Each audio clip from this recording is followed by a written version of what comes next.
Yeah.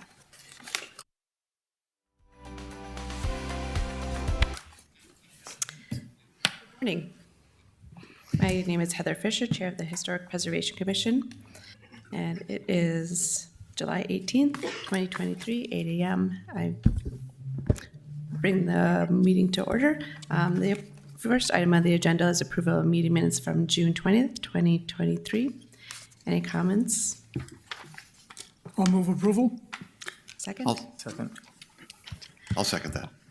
All those in favor? Aye. Aye. Aye. Those opposed? All right, motion carried. Second item on the agenda, the Historic Overlay District Review of 421 8th Avenue South in the Island Park Historic Overlay, the Hawthorne neighborhood. Good morning, Megan Elshaug here from the Planning Department. I'm here for Brad Garcia.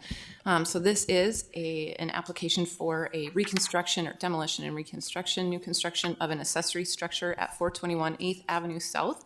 This is in the Island Park Historic Overlay. The applicant, Anthony Khaled, is here.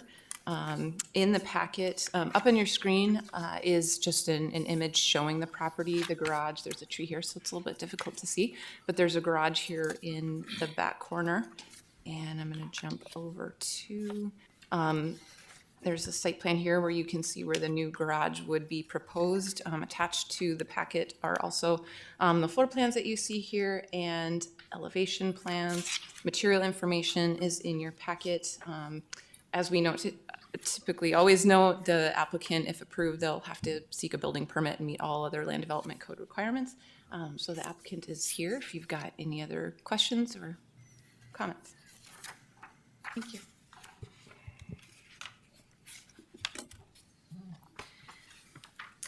Are there any questions or comments? Well, I would say only this garage is hardly visible at all from the street. And in looking at the plans, I think that what is proposed is appropriate for the site and its location. I'd also commend you on the existing one, just has one large, probably, I don't know, 20-foot long door. So I appreciate the gesture of the two single doors. Just out of curiosity, looking at the floor plan, that notch in the upper right-hand corner, is that to accommodate the tree?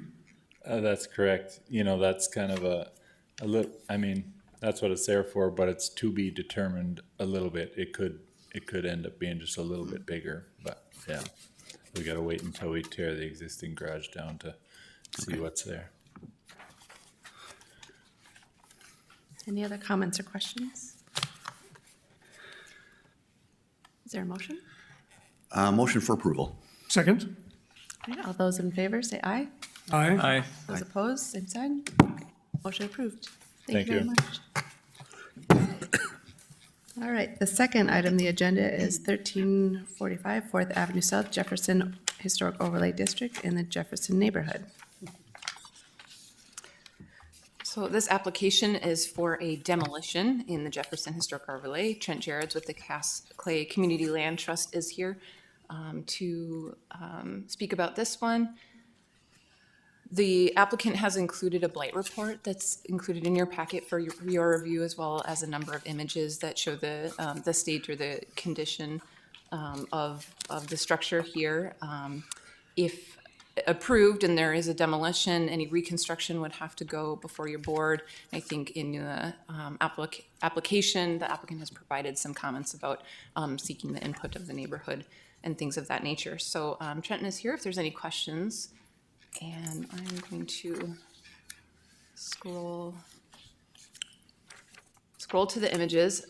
You'll notice that in this historic overlay, there are criteria for demolition. Not all of the historic overlays have that same criteria. So it appears that starting in 2012 with Erskine's, including Chazé Roberts, Jefferson, and Oak Grove have some of that criteria. So I just want to point that out. That's noted in you'll see it highlighted and noted in the memo. So I'll let Trent speak, and I'll scroll through some photos if you want to take it from here, Trent. Perfect. Thank you. Thank you, Commissioner, for letting us come and present this project to you today. We purchased this property as part of a bulk purchase from a former landlord here in town, with the idea that we would, initially, that we wanted to save the home and turn it into an owner-occupied home. Upon further inspection and walking through it, not only ourselves, but also with some construction managers and even the planning department as well, we had determined that it is too far gone for us to rehab it. And so we're here today to ask to actually remove it and then to rebuild on that lot at a later date. As Megan said, we'd be back later with plans. And so as you can see through those pictures, and even with the description of the bubbling floor, water damage that's in there, exposed piping, another good example of the furnace being in the living room, exposed. There's just a lot of decay and blight that go with that need to be taken care of. And siding as well on the outside, cracked windows that have been filled with insulation. And so again, that has led to some water damage as well on the inside. And so, it's pretty straightforward in the fact of our plan, like I said, would be to remove this home and then present a plan to rebuild on it here at a later date. I'll entertain any questions you may have. Thank you. I have a question. How did this property come to your attention? We actually bought it from Wall Pond Incorporated, so they had purchased it through a bulk purchase of a bunch of rental properties, and this is one of them that we had purchased from them, so that's how we became aware of it. So the bunch of other properties are where? We have 4 more, well, there's a total of 9 properties that we bought. I don't know which ones Wall Pond bought. 8 of them are homes. One of them is a vacant lot. Of those 8 that have got homes on them, 4 of them are currently rented and in good condition. And then there's 4 more that we're looking to remove. One would be. To remove? What's that? To remove? Yeah, to remove, not in this overlay or any others. But this is the only one that falls within a historic overlay. They need to be removed because they are severely blighted. And that's your modus operandi, to buy blighted properties, to remove them? No, we much rather purchase homes that we can rehab and make them owner occupied. In this case, though, the homes that we were able to purchase through this deal, it was the right price at the right time. So they were all blighted? Yeah. But that's not the way you normally operate? No. What's the condition of the foundation? What kind of foundation does it have? Crawl space. So Is it block or brick? it's a block. I thought there was a picture of it. It's not real easy to get to.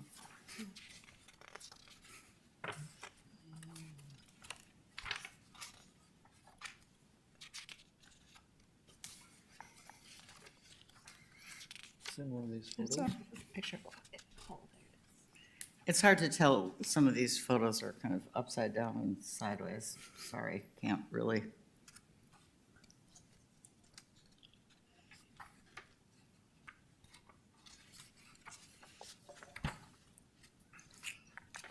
I'll keep looking for that picture, but I know we have a picture of the crawl space.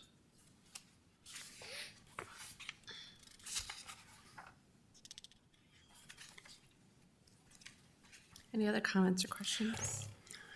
Well, I would say I went by and looked at the house, and it's apparent that it is in very dilapidated condition. And I would unfortunately not be opposed to its demolition because it seems to be beyond repair. But the larger question is, and this is not any reflection on Trent or the Land Trust, but this house apparently over many years was, shall we say, treated very poorly. I mean, all of the makeshift things that were done to it. And my larger question is, how is this allowed to happen to houses over many years until it comes to the point where they must be demolished? I think that is a really important question to ask the city and how it is possible to prevent this from happening in the future. I think that's a legitimate statement, and I know that the city is working right now on an affordable housing study.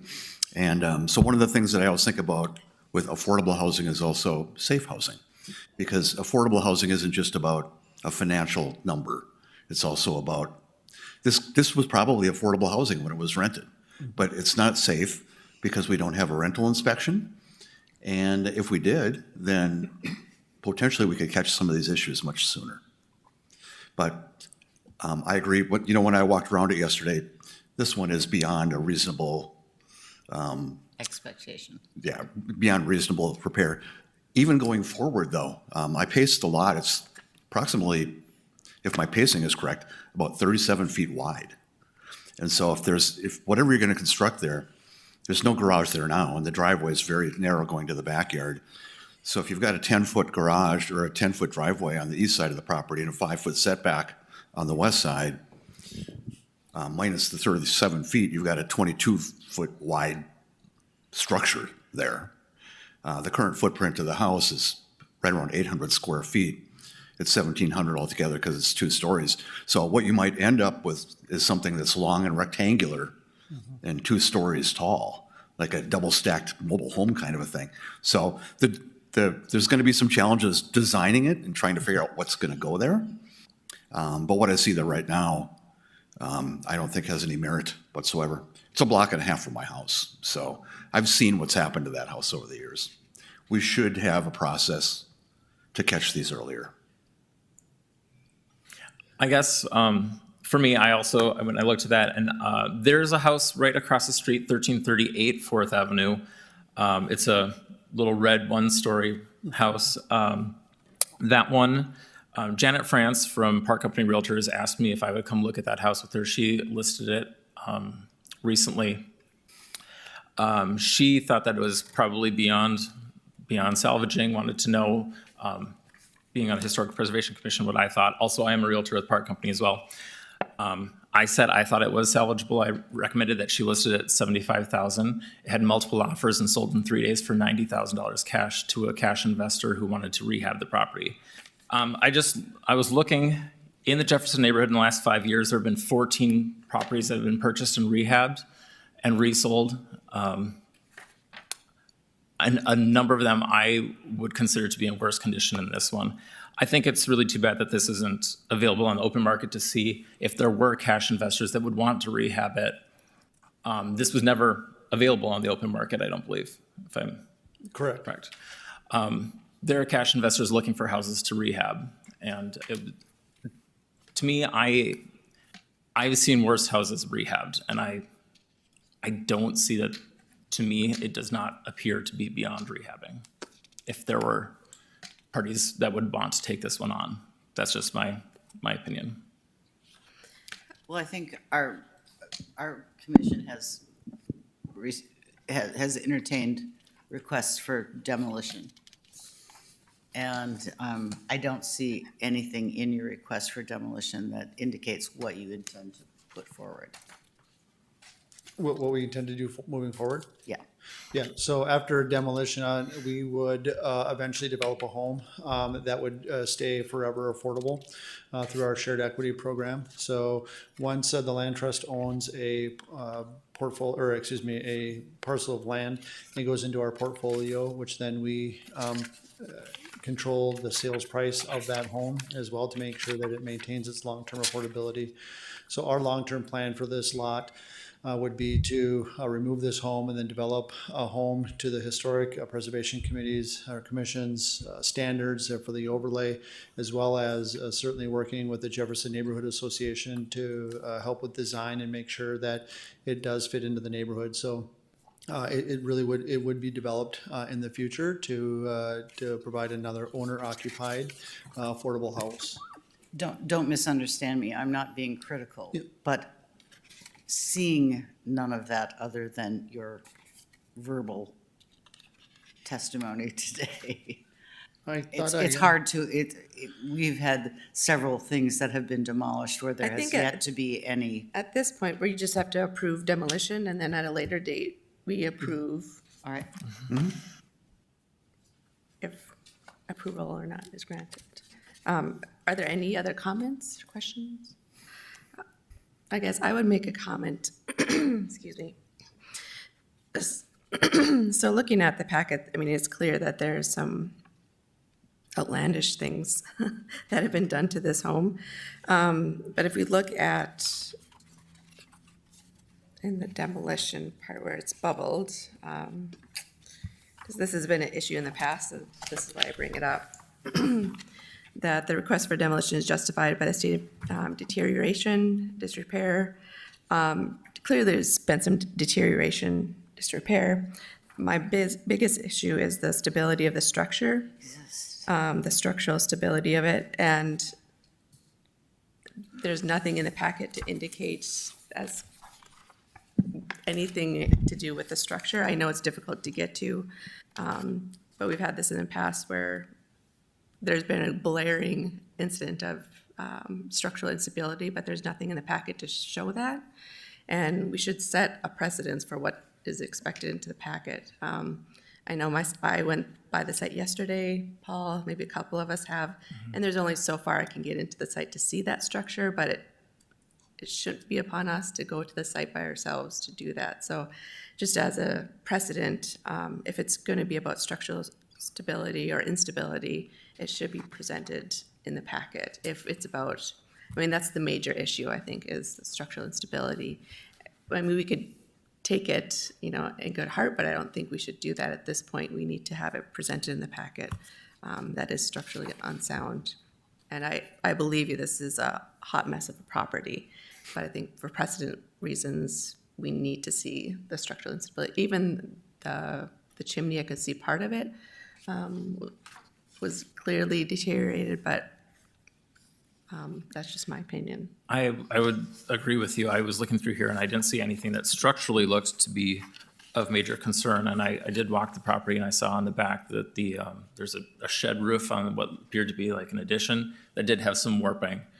I mean, that's a roof repair. That's not like a foundation situation. I know the house that was demolished on 8th Street, I was in that one, and I was concerned the house was going to fall on me when I was in the basement looking at it. So, I think and the problem with that was there were no images that was handed to us. We had to go to the site with the owner, and you could very easily taken pictures of that, and we could have skipped right, that site visit. I think this one is going to be much more difficult to get to, obviously, with that crawl space. right. But I think it's necessary. And your commission can continue the item, and if more pictures would be what you would like to see, the applicant, I'm sure, is willing to provide that. If there's something more that you would like a report, that would be helpful to know at this point too, like a structural report or something like that, that would convey whether there was just the condition of the structure. Personally, for me, I would need more information that this is not a structurally sound structure because, I mean, a lot of what's listed in here is, you know, flooring finishes, things that could be remedied. I think I would need, more information on the structure of the building. And that's not to say, I mean, it could be very well that this is structurally unsound, and I would agree with, but I would just need proof at this point for precedence. Any other comments, questions? And I'm not above going to the site with the owner, or even Trent, and getting down and dirty in that crawl space. It's not above me to do that, so I'd be happy to do that as well, if anyone else is. I would as well. Okay. Do I make a motion? You'd need to, Just you would make a want to take motion. action on this, whether that is to continue it. Okay. You can continue this item for a month if you'd like. Do I make a motion? Is there a motion? Well, given the comments, I will move that we continue this item subject to further investigation. For a second? And Second. No. Sorry. Additional comment then, so we're looking for like an engineer's report? some kind of a structural report. Yes. I know at city commission meetings, for instance, when they have a dangerous house and they're going to vote on demolition of the house, I see a packet really similar to this. I don't hardly ever see any kind of structural reports or engineering reports. So it's an additional expense for somebody. Well, I'm not looking for a structural, I'm not looking for that at all. I think, given my background as an architect, I just need to see it and I'll know. Okay, fair enough. Yeah, I don't expect any more expenses to come out of their pocket, just visual proof, that's all. Anyone else comment? I think that would be sufficient. Okay, Let's vote. okay. Although, is there a second motion though? Nathan did. I did. Okay. All those in favor, say aye. Aye. Those opposed, sign. All right. Motion to, I guess, move on with, Provide documentation. provide structural. documentation, I think, well, Or visual inspection. visual inspection, let's say that, a visual inspection. Thank you, Trenton. Thank you. All right, next item, is there any more business or public comment? I do have one thing, and hopefully this is the right place for it. So I was contacted by a homeowner from 8th Street, and there is a project going on between 9th Avenue and between 9th Avenue and 10th Avenue, where the street's being redone and the sidewalks are being redone. And there's a concerned person who said that the sidewalks are being narrowed from 6 feet down to 4.5 feet. And he asked if I could bring that up for comment to know if that is something that we as a board would address. From the lawn side or from the boulevard side?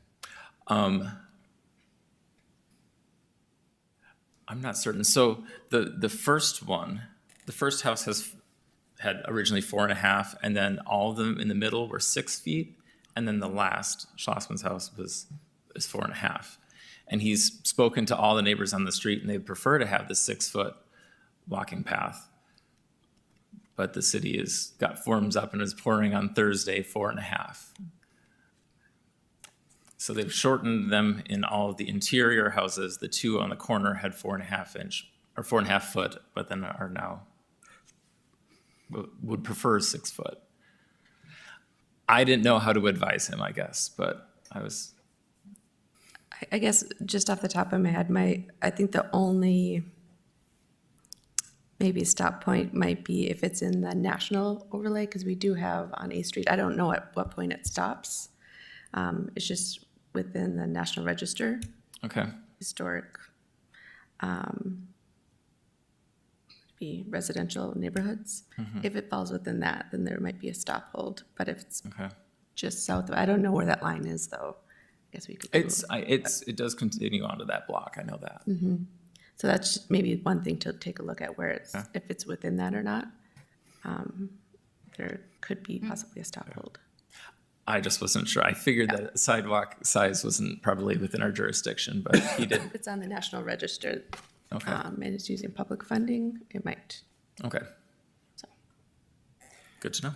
But it does bring up the question of what actually is the jurisdiction of this commission in historic districts and historic overlay districts. I mean, are we limited to the actual exterior skin of houses, or is there a broader jurisdiction? I would request that clarification from the city. Yeah, thank you. This is great discussion. One of the things we do want to do, and you've probably heard us say this before, and hopefully we're not being a broken record, but soon, hopefully in the next 9 to 12 months, we'll be embarking on rewriting of our land development code. And one of the things that we want to be a big component is review of, the historic overlays, and, everything is going to be evaluated in the land development code, and historic overlays are one of those components. And along with that is the role of your commission as well. And so we're excited for that to happen and to have further discussions with you on that. But presently, we don't have any jurisdiction. Not that I'm aware, but I will connect with the engineering department today, Thank at you. least and with the sidewalk question. Right, and they could they could make a determination. That, I think we'd have to further investigate the role, right, of the Historic Preservation that Commission would when be it enough. comes to the sidewalk list. But in general, too, we'd want to look at that in more detail and closer. Excellent. Thank you, Megan. How far along is the sidewalk project? The forms are up, and it's, I guess, going to be poured on Thursday. The person who contacted me was not aware that they were going to be changing anything until they saw the forms go up. So it's kind of late stage. He did mention that he was looking through city ordinances or something and found something that said that a sidewalk was not to be made smaller through reconstruction. It had to at least maintain its size, but I don't know where that would fall, and that's definitely not within our in our scope, I suppose. But Thank you for bringing that up. yeah. Any other business or comments? Okay, with that, the meeting is adjourned. The next meeting is going to be August 15th, 2023. Thank you.